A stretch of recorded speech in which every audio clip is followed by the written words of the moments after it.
This is Carl at National RV Detroit. I'm going to walk us through your 2018 Road Warrior triple axle model 411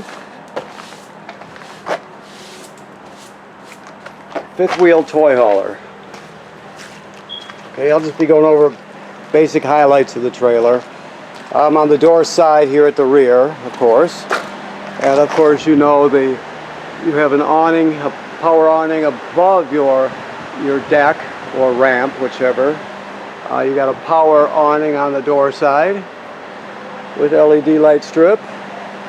Alright, your spare tire is under here.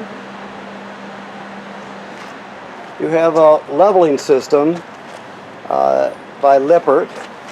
I'll show you more about that in a minute. Outside speakers.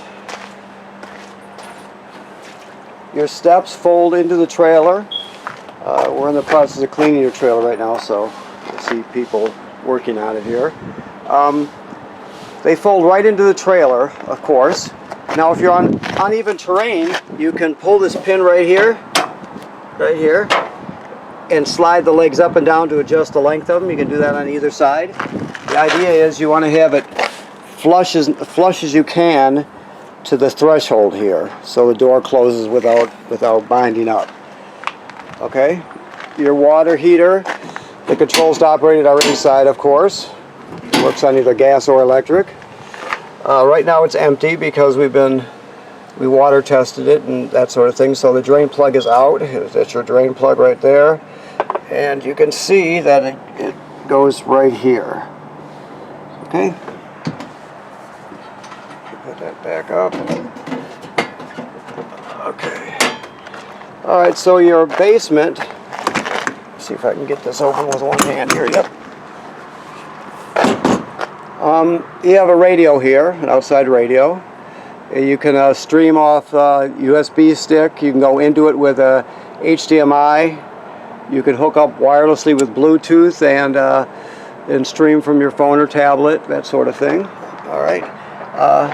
This switch here is a plumbing valve, and that switches you between bypass valve and normal valve in your water heater. So I assume you've owned trailers before or have used them, so you'll know that when you bypass the water heater before you pump any antifreeze into the system.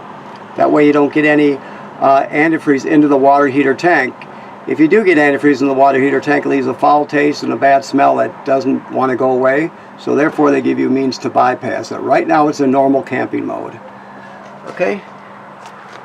You got two 30-pound, let me make sure they're 30s enough.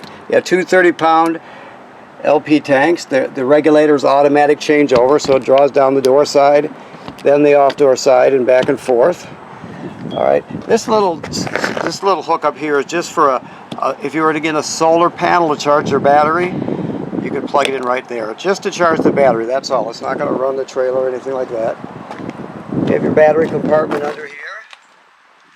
You have an auto leveling pad here, but your main one, there's more, let's put it this way, it's a touch screen and there's more options on the main pad. This one you just basically get auto level. You can hitch height as it'll return it to the previous hitch height. So let's say we just unhooked right here. It'll remember this hitch height, so it always remembers the last one. So when it says hitch height, it's just going to retract and put it back to the hitch height that it had in its memory the last time it was done. Okay, so this is a more intricate leveling panel here, and you have the same features as you had before, auto level and that sort of thing, hitch height. But you also can scroll through this, auto retract. You can go to manual mode, for example, and you can level just basically one ram at a time, however you want to do it in the manual mode. Generally speaking, people are going to use auto level. Right up here on the door are the directions. You can refer to those directions if you need to, till you get a full understanding of it. And if you don't already know, I'm assuming you don't. And just because It's better to, so I don't leave anything out. Now, I also mentioned the when I walked by and said battery compartment. Obviously, I should have spent more time here. That's your generator there. Okay. The controls for your generator are inside, but of course you could pull the panel off and operate it from here. But generally speaking, you're going to operate it from your control panel. Okay. Alrighty, and that's the muffler for it right there, or exhaust pipe and muffler. Okay, so this is the main water closet here. Basically here you're just going to have coaxes through, campground cable, satellite, that sort of thing. This switch here just selects, let's say you put your hose onto here, your city water hose, and you go to normal. I don't know if you can read it on this video, but it says normal right there. It's stamped right in the plastic or cast into the plastic, I guess. And so it would just operate normally. The city water will feed the entire trailer water, and it'll work. Everything will work just normally. Now, if you want to fill your tank, you would switch this over to tank. Which way do we go here? Let me get this right here, like so. And then this will fill your tank. The city water hookup will go to your tank. We're going to go back to normal for now, okay? Also, you can sanitize and winterize if you were to turn it this way, okay? All right, and I told you there was a bypass valve. I showed you where that was on the other side. So you've got a hookup here for a sprayer, of course, and some power. Everything has a light LED with a push button, okay? Now, when it comes to gray tank number 1 and your black tank, you can see the levers are right in there, okay?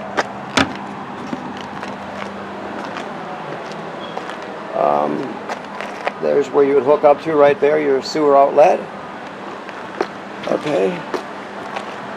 Now, so let's get this straight now. This one is for, let me get this straight so I can give you the correct information, because obviously you have a gas pump here. I'm believing this is the fill up for your gas pump tank right here, which is right here. Let's see if I can get that open. There's your nozzle and hose.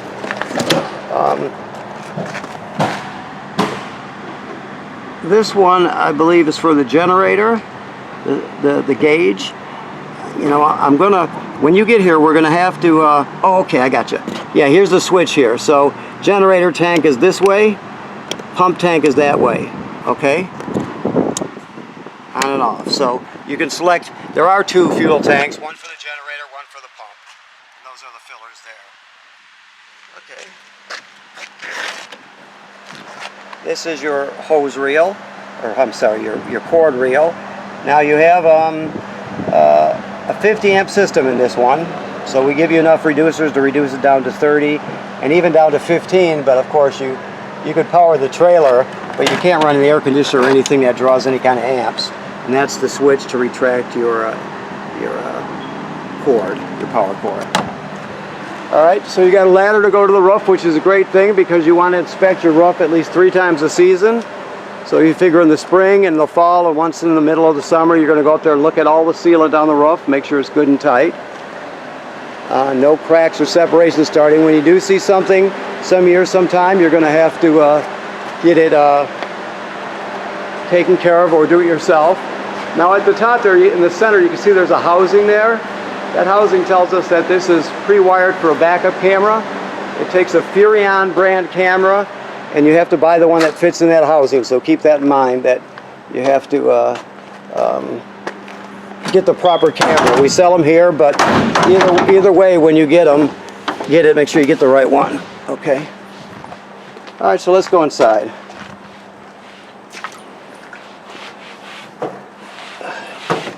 Coming in, Amanda. Okay.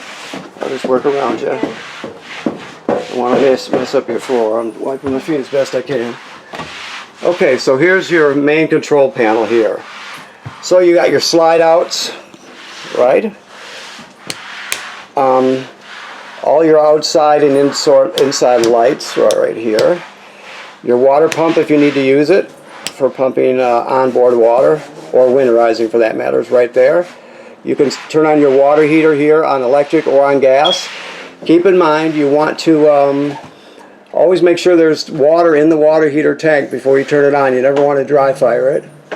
Okay, there's more lights on here. So this is all for your generator. You prime it this way or shut it off, but in this case you'll prime it first and then you start there. It gives you your hours, obviously, of operation. It tells you here, I showed you that you could check the level in your generator tank or your fuel station tank outside, but it has another one here, which is kind of neat. Timer, fuel pump timer, and of course all your, right now we're not even plugged in, we're running off battery, we still have 2/3 left. Your fresh water, empty, black water, empty, gray number 1 empty, and gray number 2 is empty. As it fills up, it goes up in 1/3 increments, obviously, and they light up as they go. Once you get past 2/3, you got to think about dumping the tanks. Alright, so this is just your power control system. It just tells you a little bit. It's saying service none, which is right because we're not plugged in. If we have a 30 amp system here, so it would be telling you you've got 30 amp system. It'll tell you if you're plugged into 50 amp, 30 amp, whatever. So that's the basic function of that. Your thermostat is very basic. You just hit mode once to light it up. We're off right now, of course, and you'll scroll through it. Auto, fan, auto, air conditioner, and furnace, and off. The fan is just the air conditioner running without the compressor. Okay, and then regular cool is your air conditioner. Alright, so let me walk back here. That's okay. Okay, what kind of... So this is a gas absorption double door refrigerator. So it will work on, let me make sure here I know what I speak. Yes, so, okay. Basically auto is where you're going to want to put it. Auto is basically in auto mode. It always seeks out 110 AC, and if it can't find it or it loses the power, it'll automatically switch over to LP gas, right? So that would be that one. You can also go to strictly electricity or strictly gas, but generally speaking you're going to have it right there because it'll always search for 110 AC, and if it can't find it, it'll search for gas and light.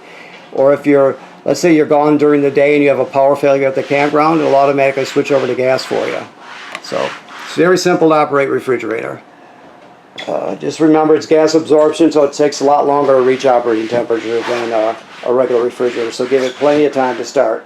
This is your couch, which also folds into a bed, and you can fold it into the up position. Obviously you see that the little D-ring right there. Your bed and couch goes all the way up. You can get it out of the way to get your motorcycles or your four-wheelers or whatever you got. Okay. Oh, here they are. Okay, so here are the controls for it there. Here's your awning controls for both of your awnings. Never leave the awnings out unattended. You're always going to want to bring them in when you're not at the campground because the wind can damage them very quickly. This is for your bed lift right there, bring it up and down. Okay, that's pretty self-explanatory. Once you put your bed down, also this fence, this rail fence, whatever you want to call it, really just folds out and locks into place. It's very basic, very simple. You also have these posts here for your tabletop, okay, which is right here, where's where you'll put it if you've got the seats down. Okay. Let me keep looking here. This is carbon monoxide LP gas detector right there. It should always be green like it is. Your oven and range. I don't know if he's got the gas on at this point, but we'll find out.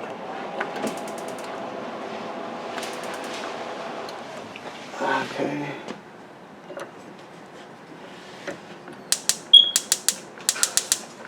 Apparently he's got it off. So, but you can see you just put them to the flame to light them, and then push down on this button and it'll spark it. The oven, you're going to go to pilot light, and then depress it. Maybe you can hear it clicking in there, but that's how you light the pilot light for the oven. Microwave works like any other microwave, except it's actually a convection microwave. Looks brand spanking new inside. It looks like it was hardly ever used. The range also, if you look at it, looks like it was never used hardly. This trailer was not used a lot. You can tell it's very, usually you'll see normal wear and tear. This one has almost none. So either they're very careful or they didn't use it a whole lot. Either way, it's a good thing. You also can run the exhaust fan here. Wait a minute, I gotta start here.